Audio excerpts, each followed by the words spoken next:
Well, it's exactly 3 minutes past 8. You're watching Smart Means Business. I'm Andrew Barigi here with Masi Katsime, and we're driving your business all the way as we bring you the latest information that is quite very vital for decision making and implementation. Most especially if you are CEO or a company executive, and even in finances, quite very key and important to do that. But of course, before we proceed into our next discussion, of course, as the inspiration moment, I would still have to remind you that just about 9 minutes left for the Market on the Zam platform to be operational, and for you to be a part of them, it's simple. *292# is simply the code, and here you will be given options to buy government bond securities for a fee of just 15,000 Uganda shillings. Now the markets will be opening at exactly 8:15 a.m. run all the way to 3:15 p.m. That is West African time, effective Monday up to Friday, apart from the weekends and the public holidays when those markets cannot be accessed. But of course, despite that, you have the rest of the days to capitalize and make money. Yes, something which I believe is quite key and important when it comes to your financial development as an individual, as Zab will make this a reality for you. And also remember, on top of *292#, you get to register with your national identification number for you to proceed efficiently. That's why Zabo says, my money, my future, and all East Africa tells you, well, do something for yourself. It is 2023. Well, now let's get inspired as young and vibrant entrepreneurs as we take a look at our business tips and thoughts for this morning.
Well, hard work pays if you're patient enough to see it through. And something very interesting about understand your weakness and face it head on. Anyway, I must, when you realize your mistake, you find means of making, understanding yourself much better. That's the problem we have. We do not realize our weaknesses, and of course, because people see our weaknesses before we do. Yeah, they take advantage of that. Yeah, true. So how about your weakness? How about you're not patient enough, or maybe you are slow when it comes to something. Slow to something. Yeah. Yeah. But anyway, that is something we are learning. In this era where everyone is confused, and I believe. Like if you work hard and you're patient enough, you will get what you want. These days we are not patient. We want things that get done there and then. Patience is key. Patience is key. Actually, for me, according to me, I think it is one of the most important virtues to have as a person. It is. In all aspects of life, be it family, be it work, be it business, patience is needed. Patience is key. Because you cannot. There is a way humanity is. If something doesn't go your way, we tend to shift. We have alternatives. Shift energies. So definitely, if you focus on that, regardless of what comes up, that means you have an advantage of you succeeding. But anyway, away from that. Anyway, I was thinking, what about the festivals that these festivals in Uganda that are very, very, very, very many. Every other month there is a festival after And festival. you see, when you examine these festivals, So I was thinking actually, because recently there was a Nyash festival. This is a Ugandan thing. I don't know if it's globally.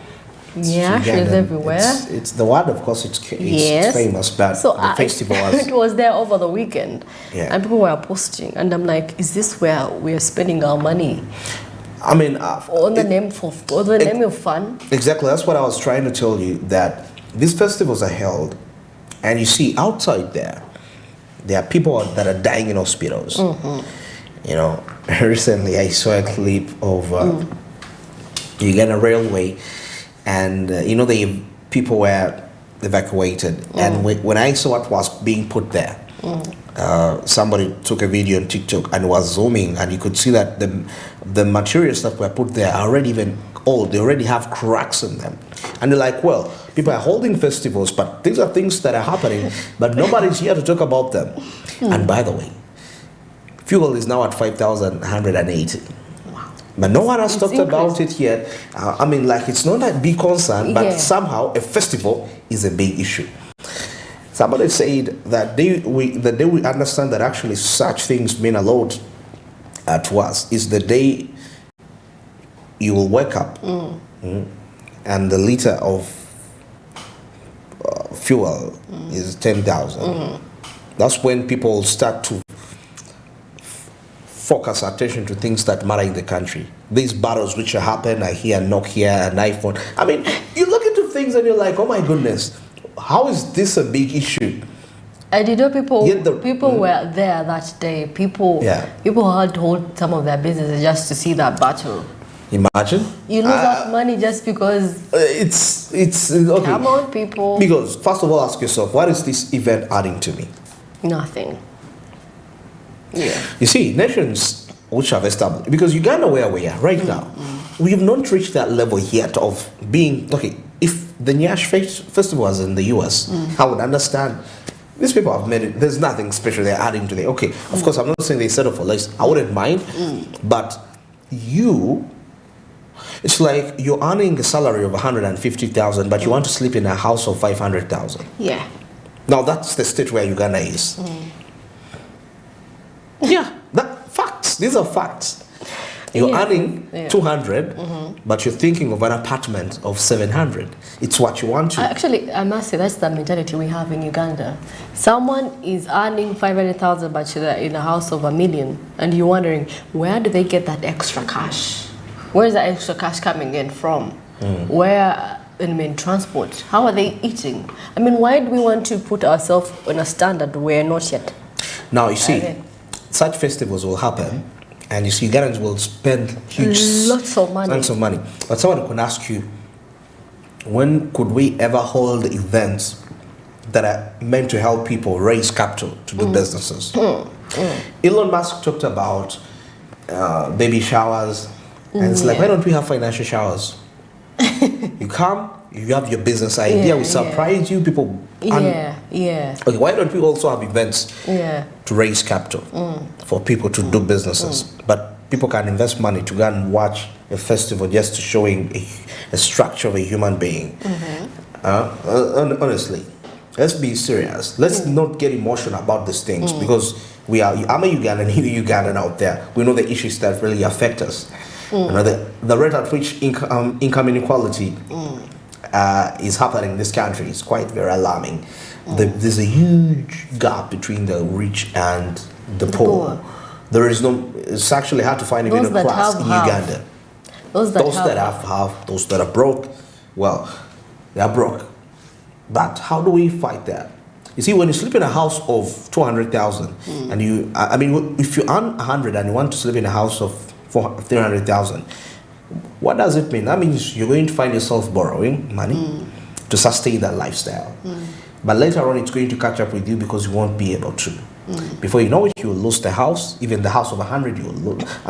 You lose that house and you're going to get back to zero. So that means us embracing such festivals we may not know, but they are dragging us behind every other day. You know, they're dragging us behind every other day, and we need to wake up as a nation. But anyway, I must say, for the Nyege Nyege Festival actually has a little bit of contribution it does, because man, it attracts people. Okay, it attracts people. White. It attracts people, but you see, Brings us some little bit of revenue. I want to see. For example, you tell me that And you know the most it happens in Ginger, but I want us to examine, because an event to happen in a place, and we see that it's really that. We should see that these businesses blossomed during this time. It was the kickoff for this business, and up to now it is still standing. And because the impact this has is more than the event itself. Yeah. But because I don't look at the event, because the event is a one-day thing. It's like a wedding is a one-day thing, but marriage is different. So after the event, what impact are we talking about? How are people going to be?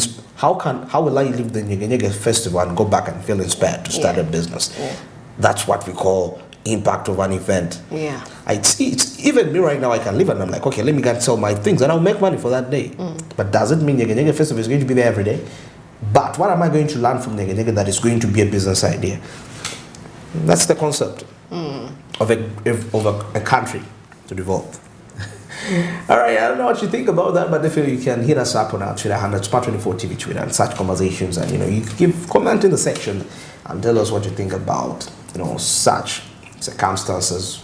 Are these festivals worth our money, really, with the state in which we are as a nation? Are we yet there to start having such festivals? Well, that's your. I leave that to you. I'm not going to decide on that matter, but you know better. According to what you experience, we are both Ugandans. Well, that is it for the inspiration moment for now. And now let's switch our eyes to the social media trends. What is trending out there? Let's take a look. Well, of course, in our social media trends, this is Kampala Entebbe Expressway, and of course they say the maximum speed of Kampala Entebbe Expressway is 100 kilometers, and road users who exceed the speed limit will be liable to pay a fee of 200,000 Uganda shillings. Let's keep it 100 or below as per the road sign. Let me tell you, the speed at which people move at this express, I've seen it. It's a lot. You even can't see the car. You just recently, see like recently when we lost a journalist along the way. Yeah. And he was driving a light vehicle. So such a speed of 100 kilometers can make on a light vehicle cannot be healthy. I think they should also specify, because the faster it goes, the lighter it becomes. Yes. Though the funny thing is that when these vehicles are funny, once it reaches 100 and it goes to up to 180, it now becomes firm. But there is a speed where it gets light, and the farther you go. But of course, that's crazy. Once the time you reach 180, what are you driving? A speed car.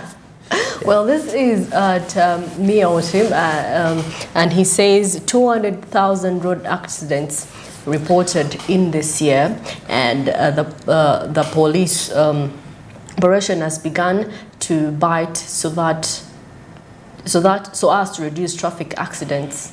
Well, accidents are becoming accidents. Every now and again you hear news of an accident, reckless driving, attributed actually the report yesterday attributed this to alcohol. People are consuming alcohol. People are as you cross in the morning hours. People had a long night, and the morning hours someone is dozing off and you do not know what is happening. What is happening?